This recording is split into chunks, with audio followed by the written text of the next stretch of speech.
And there was absolutely no contact whatsoever, or no knowledge of the existence between Christine Fitzgerald in London, Princess Diana's confidant for 9 years, and acknowledged as such in the media before her death, and this lady who literally lives in California. And you add the layers and the layers on top of each other, and you find that there's some massive evidence to support the fact that there's a massive case to answer here, and there's a lot more to know. I've got more questions than anybody, but again and again, the bloodlines, the same bloodlines, end up in the positions of power. And then when you go back into the ancient world far enough, you pick up the endless accounts wherever you go. Even the Old Testament in the Bible carries one version of it, which is of a race of gods interbreeding with humanity, creating hybrid bloodlines. In Genesis, it talks about the sons of God, which in the original it was translated from says sons of the gods, interbred with the daughters of men, creating a hybrid race called the Nephilim. Other accounts, like the Sumerian tablets that were found in 1850 and buried, it's estimated about 2000 BC, in what we now call Iraq, telling the story of the ancient Sumer culture, which even conventional history says is at least one of the cradles of civilization, very advanced for its time. They talk of a race of gods they call the Anunnaki, which in Sumerian apparently means those who from heaven to earth came, interbreeding with humanity, creating hybrid bloodlines. And it even talks and shows a pictorial version of the fact that the first interbreeding was done by what we call today test tube methods. And these Sumerian tablets say that these hybrids between human and this Anunnaki were put into positions of ancient ruling royal power in Sumer and Egypt and that area of the world, Babylon. And it's interesting that when you do the genealogy, and again, it's a painstaking job, but there's enough been done already to take these bloodlines that rule the world today, that end up as presidents and business leaders and all these, and the British royal family and the aristocracy of Europe, back to those same ruling royal families which these ancient tablets say the hybrid people were put into.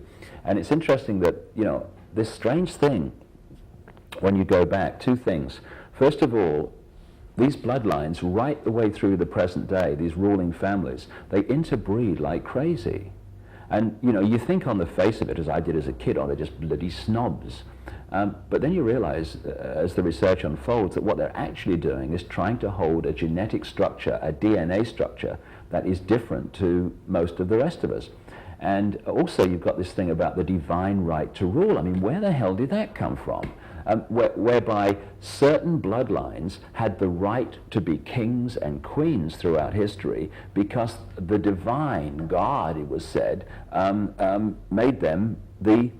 gave them that right. But you start to realize that the divine right to rule actually had nothing to do with the divine. All that is, it had to do with gods, not God. And it's funny, just to finish the point, when you look at the ceremony that the British monarch goes through at Westminster Abbey to become king or queen, if you replace God with gods, it tells the whole friggin' story.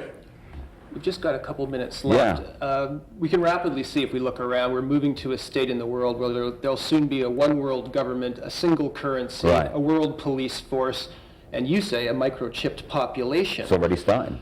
And yet, you say this is a great time to be alive. Right.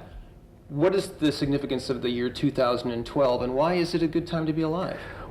Well, see, one of the things, Brian, we go back to what I said in the first half of this interview, the first half that was done. In the end, the spiritual nature of human beings is both the key to how we've been suppressed, i.e. suppressing our knowledge of who we are, and it's also the key to how we can become free, which is understanding the true magnitude of who we are. And it's very clear, to me anyway, and many increasing numbers of people, that there are cycles through which this planet goes through, and they are cycles of energy. And there are certain cycles which act like alarm clocks. They wake us up.